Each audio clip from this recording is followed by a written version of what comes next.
बलांगीर जिला सदर ब्लॉक अंतर्गत शिवतला गाँव को नूतन ब्लॉक रे सामिल करा जिबाकु नै शिवतला ग्राम पंचायत ठारे एक सभा अनुष्ठित होईछि। शिवतला हेउछि ए अंचलर बड़ ग्राम और भौगोलिक दृष्टि रे एठारे ब्लॉक हेबा युक्तियुक्त बोली प्रतिनिधि मत रखिथिले। 16टी पंचायत को नै नुआ शिवतला ब्लॉक गठन करा गले ताहा हेले समस्त दृष्टि गमनागमन सहित समस्त पंचायत को सुविधा सुजोग सहित विकास होई परिबो, जेहेतु शिवतला ग्रामटी 16टी पंचायत मझिरे रहिथिबारु तेणु यह उपयुक्त स्थान बोली दाबी करा जायछि। ए सभारे सदर ब्लॉक उपाध्यक्ष पुष्पांजलि होता, शिवतला ग्राम कमिटी तथा नूतन ब्लॉक दाबीर सभापति छबिल पुजारी, पूर्वतन सरपंच प्रद्युम्न होता, बैदीपालीर समिति सभ्य पालेश्वर भोई, बैदीपालीर सरपंचक स्वामी हेबसागर माझी, शाहजवाहल नायब सरपंच सेठ, शिवतला सरपंच शुभकांति बेहेरा, डुमेरा पिटा समिति संकीर्तन बाग, नायक सरपंच जसोदा प्रधान प्रमुख नूतन ब्लॉक कराजिबाकु मत रखिथिले। जेहेतु ओडिसा रे आहुर किछि नुआ ब्लॉक गठन करिबाकु सरकार योजना करुथिबा बेले शिवतला ग्राम को नूतन ब्लॉक कराजिबाकु दाबी रखिचंती अंचलवासी। ए सभारे बहु संख्यारे आखपाख पंचायतर प्रतिनिधि माने ग्रामवासी उपस्थित रहिथिले। समस्त को मोर नमस्कार। मुई बलांगीर सदर ब्लॉक वाइस चेयरमैन।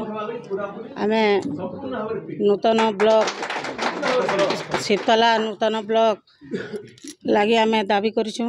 आमर आज्ञा आसथिले एमएलए आज्ञा आसथिले, आमे ताकू भी दाबी पत्र देछु।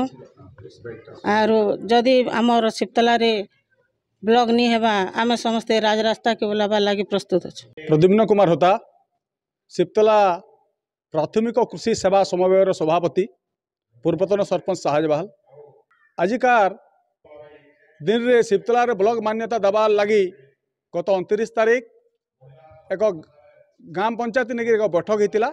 आज 17टा पंचायत समस्त सरपंच समिति सभ्य मानकु नेकरी वार्ड मेंबर नायब सरपंच मानकु नेकरी एक शिवतला के ब्लॉक मान्यता दाबी एक बैठक चली। 1993 मसीहाल रे पूर्वतन मुख्यमंत्री विजु पट्टनायक शिवतला के ब्लॉक मान्यता दबा लगी प्रतिश्रुति देथिले, कौन सी कारणवशतः हो नहीं पारला। आजिका दिन रे ब्लॉक मान्यता लगी सरकार घोषणा कर ओडिशा रे किछि ब्लॉक बढ़वा बोलिकी।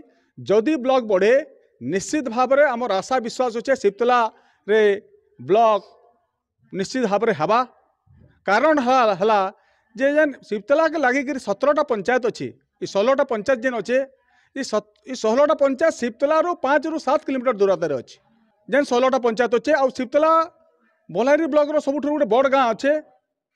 एठाने सब प्रकार फैसिलिटी अच्छे, हॉस्पिटल अच्छे, स्कूल अच्छे, कॉलेज अच्छे, एने गर्ल्स हॉस्टेल अच्छे, एने महाविद्यालय अच्छे। एत सुविधा थी निहाती भाव में एठाने ब्लॉक निश्चित भाव में हवा बोले आशा विश्वास अच्छे। जदि ब्लॉक ना हुए आगामी दिन में निश्चित भाव में ब्लॉक हबारे कौन सी जदि लेफ्ट आउट हुए, जदि शिवतला ब्लॉक नहीं हुए ताहले आगामी दिन में निश्चित भाव में जन आंदोलन हवा। आज्ञा मो छबिल कुमार पुजारी ये नूतन ब्लॉक गठन करिवार मते सारा पंचायत 17टा ब्लॉक नूतन ब्लॉक रो सभापति भाव स्वीकार करिछि एवं आग को परिचालना किपरि हेबो से संबंध रे सेमाने आलोचना करबा पई आम एटा चतुर्थ बैठक। यही चतुर्थ बैठक रे आमे समस्त 17टी पंचायतर सरपंच समिति सभ्य नायब सरपंच तथा अन्यान्य भद्र व्यक्ति मानू एठाकू आमे डाकिछु। सरकार मंत्री घोषणा करिसंती जे निश्चित प्रकार ओडिशा नुआ मुह देखिब आउ निश्चित प्रकार गोटे ब्लॉक माने बढ़ई चलू। एटा सुरेश पुजारी मध्य कहिसंती, पंचायत राज मंत्री मध्य कहिसंती, जोटा कि मुख्यमंत्री मध्य सेटाको करिबु बोली स्वीकार करिसंती, किंतु नोटिफिकेशन वर्तमान पर्यंत बाहरी नाही। सेमाने कहि चली निश्चित भाव में नूतन ब्लॉक गठन हेबो।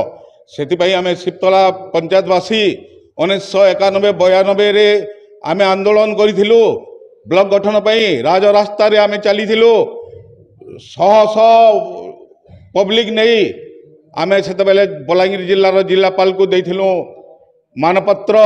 बलांगीर जिल्लार जिलापाल कहिथिले जेबे भी ब्लॉक हेबो निश्चित प्रकार शिवतला रे हेबो, या निश्चित प्रकार मु सरकार को जणाइबी। तापरे आमे तांको मानपत्र दे फेरी आसीथिलु। आज ये नूतन सरकार ओडिशार नूतन मुह देखाबा पई कहिसंती ब्लॉक गठन पई, सही ब्लॉक को आज मान्यता देवा पई आमे सरकार पखरे दाबी रखुचु। बलांगीर अंजु पृष्टिंग रिपोर्ट, विश्व विजयी न्यूज ओडिशा।